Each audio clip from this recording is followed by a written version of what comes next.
Dark Odyssey, a Odisseia Sombria. Esse era o nome provisório de um jogo de mitologia grega que começou a ser desenvolvido há mais de 20 anos, em 2002. Aliás, um jogo que nasceu meio que indiretamente por causa do Onimusha. Você lembra do Onimusha? Pois então, o próprio David Jaffe, o criador do jogo, disse que teve essa ideia depois de jogar Onimusha e pensar: eu quero fazer isso com mitologia grega. Esse jogo só foi lançado em 2005 com um nome diferente, era God of War. Meu nome é Lucas Franco e no vídeo de hoje a gente vai conversar melhor sobre o Kratos, ou melhor, sobre o Kratos.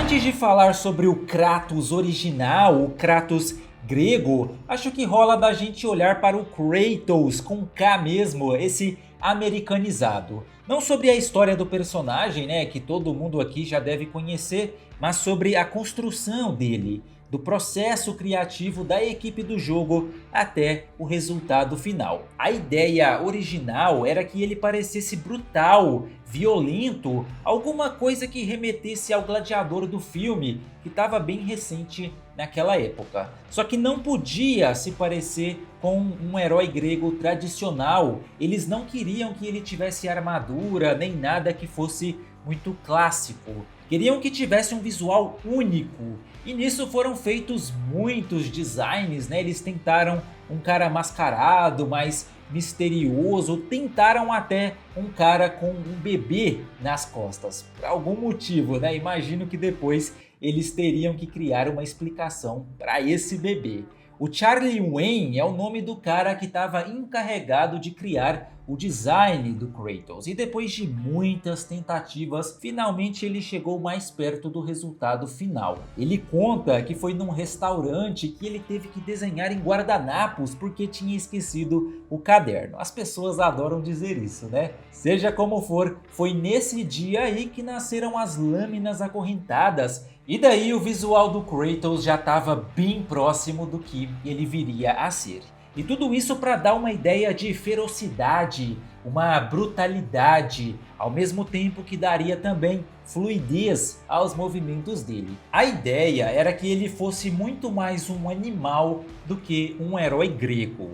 E olha, durante todo esse processo de criação, de esboços e desenhos descartados, o Kratos ainda não tinha nome. Na verdade, quando eles escolheram esse nome, já nas etapas finais do desenvolvimento, eles nem sabiam que realmente tinha existido um Kratos. Existido entre aspas, né, mitologicamente. O Kratos, o mitológico, era a personificação da força. E força, no grego antigo, se escrevia como Kratos. Então assim, era de se esperar que se chegasse nesse resultado. E para os criadores do jogo, né, inclusive, essa coincidência na escolha do nome foi um erro feliz. Ainda mais quando eles foram atrás, né, leram o Prometeu Acorrentado e viram que ambos os personagens têm várias coisas em comum. Aliás, essa foi a única história em que o Kratos apareceu mesmo, né? A gente já vai falar sobre ela. Então, até aqui a gente tira uma conclusão. O Kratos americanizado do God of War não tem absolutamente nada de Kratos, pelo menos não de forma intencional. Todas essas coincidências, né, entre esses dois personagens foram mesmo coincidências. Agora, se você olhar para a história do Kratos, ele tem muito mais elementos de Heracles do que qualquer outra coisa, né? O filho de Zeus perdido na terra que um dia assume o seu lugar entre os deuses. Claro que são muitas diferenças, mas se você espremer ali a história dele, vai encontrar sim muitas coisas em comum com a figura do Heracles, além também de alguns elementos do Teseu e também do Perseu.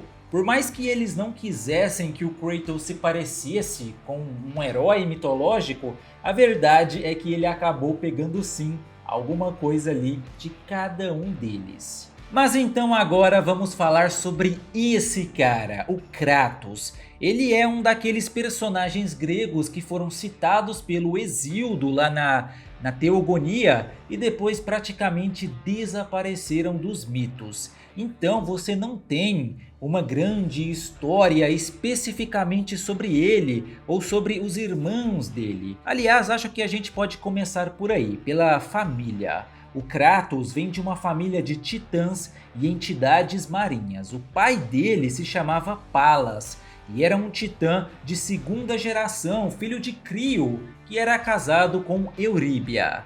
Essa Euríbia está naquela parte da árvore genealógica das entidades marinhas, os filhos de Pontos, onde também está a Force, Cetus, a Medusa e toda aquela galera monstruosa. A própria mãe do Kratos também era uma Oceânide, a mais sombria delas, Stygia.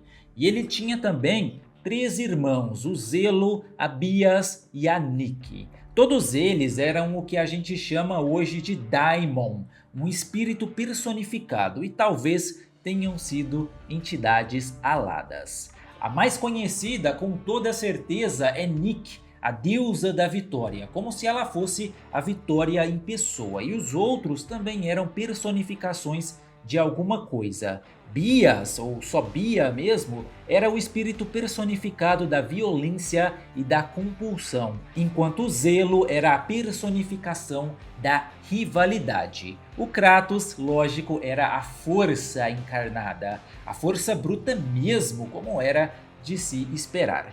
E juntos eles eram conhecidos como os Executores. Parece até que eu estou descrevendo uma equipe de super-heróis da Marvel, né? E poderia ser mesmo. Se bem que talvez super-vilões seja mais provável, porque, adivinha, os Executores não eram exatamente boas pessoas. Eram basicamente peões pau-mandados dos Zeus. Pelo menos e especialmente no caso do Kratos e da Bia, que foram 2 que a gente realmente viu em ação.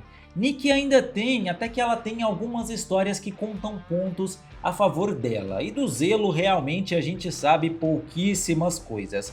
Era o figurante dos figurantes. Mas vamos voltar então para Stygia, a mãe deles. É dito que ela, que teoricamente deveria lutar ao lado dos titãs, foi uma das primeiras a se apresentar para os Zeus como aliada. E por isso ela e os filhos foram viver com ele. E foram todos honrados com cargos importantes lá no regime de Zeus. Eles meio que representavam o trabalho necessário para construir esse regime. Então a gente pode dizer que o Kratos mitológico era uma espécie de afilhado dos Zeus, tanto que se tornou um agente dele, um executor. E aí que tá uma das coincidências, né, que o pessoal do jogo citou. Ambos os Kratos acabaram por se tornar peões de grandes deuses. O Kratos virou um peão de Zeus e o Kratos virou um peão de Ares. Mas tem aí uma grande diferença. O Kratos não escolheu aquela vida. Ele foi forçado a suplicar pela ajuda dos deuses e depois ficou preso ao Ares. Daí as correntes, né, das lâminas do caos que deixam isso bem claro. Era um peão contra a vontade dele. Não é o caso do Kratos, que viveu ao lado dos Zeus durante toda a vida e defendia os domínios opressivos dele. E isso fica muito claro logo na abertura da peça Prometeu Acorrentado, que foi escrita pelo Ésquilo, então depois das obras do Homero. E ela começa com Kratos e Bia carregando o pobre do Prometeu para o limite mais remoto da Terra, onde ele será acorrentado. Aliás, o Hefesto tá lá com eles também, né? É ele que deve acorrentar o Titã. Ordem essa, lógico, que foi dada por Zeus. Então, Kratos e Bia aparecem como uma personificação desse novo regime. E é interessante que o Ésquilo tenha colocado só metade dos executores em cena. O Zelo e a Nike não aparecem aqui, o que reforça os aspectos mais tirânicos da autoridade dos Zeus, sendo Kratos e Bia justamente essa representação mais brutal, autoritária. Só que Bia entra muda e sai calada, não abre a boca durante toda a cena. E não dá nem pra gente saber qual é a dela. Toda a conversa acontece entre o Kratos e o Hefesto. E o Kratos deixa bem claro quem ele é, o tipo de cara cruel que ganha a vida como capanga dos poderosos, dos tiranos e dos déspotas. Ele coage o Hefesto a acorrentar o Prometeu, mesmo que ele não tivesse muito afim de fazer isso, né? Mas, como o próprio Kratos diz, sob o domínio de alguém como Zeus, ninguém é verdadeiramente livre além do próprio Zeus. Por isso Hefesto não tem escolha além de fazer o que Zeus ordena. E ele faz. Acorrenta o pobre do Prometeu enquanto Kratos ordena que ele use mais violência do que o necessário para infligir o máximo de dor possível. Ele queria ver o Prometeu sofrer e queria que fosse Hefesto a fazer isso. Tá ligado no nível de sadismo desse cara? No fim, eles deixam o Prometeu lá com as pernas amarradas, uma cunha de aço atravessada no peito e as mãos pregadas na rocha, onde ele ficaria por muito tempo. E daí, terminado o serviço, Hefesto e Bia saem do palco e o Kratos fica para trás só para zombar do coitado, reforçando que dali ele nunca escapará. É um verdadeiro arrombado. Infelizmente, não existem representações clássicas desse momento da peça. A gente tem que ficar só na imaginação mesmo. O mais perto que a gente tem é uma ilustração, uma tradução, né, de 1795 que foi ilustrada. Aliás, lindamente ilustrada. Olha aí, a gente tem o momento exato da prisão. Ali em cima está o Hefesto prendendo as correntes, né, enquanto Kratos e Bia seguram o Prometeu em simetria, cada um de um lado. E sim, né, na visão desse ilustrador, Bia aparece como um espírito masculino bem parecido com o Kratos. E é curioso que tenha sido ele o responsável por mandar prender o Prometeu, ainda mais com tanta crueldade, já que depois o próprio Kratos de God of War teria o trabalho de tirar ele de lá, de libertá-lo daquele castigo tão terrível, mesmo que para a morte. Isso já no segundo jogo, né, da franquia. O que mais uma vez faz referência ao Heracles, tendo sido ele nos mitos gregos quem libertou o Prometeu ali junto com o centauro Quirón. Depois o Kratos ainda daria as caras em outra obra do Ésquilo, uma daquelas histórias que compõem o mito do Orestes. Só que foi bem rapidinho, é uma cena onde ele é invocado pela Electra, que queria o apoio dele na vingança pelo assassinato do pai, o rei Agamenon. Tem também uma descrição que dá a entender que Kratos e Bia eram os guardiões do fogo dos deuses lá na cidadela de Zeus, o que teria feito Prometeu roubar o fogo no templo do Hefesto em vez disso. E também uma ânfora antiga que coloca esses dois, a Bia e o Kratos, numa cena do conto de Ixion.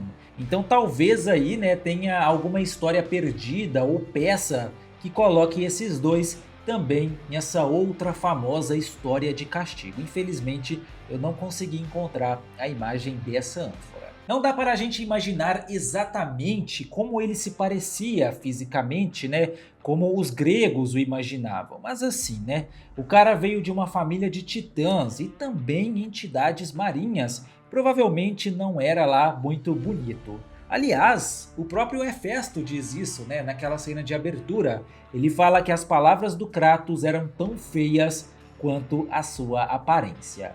Mas olha, não sei se é porque eu já tô muito infectado pela imagem do Kratos, mas é exatamente assim que eu imagino o Kratos mitológico.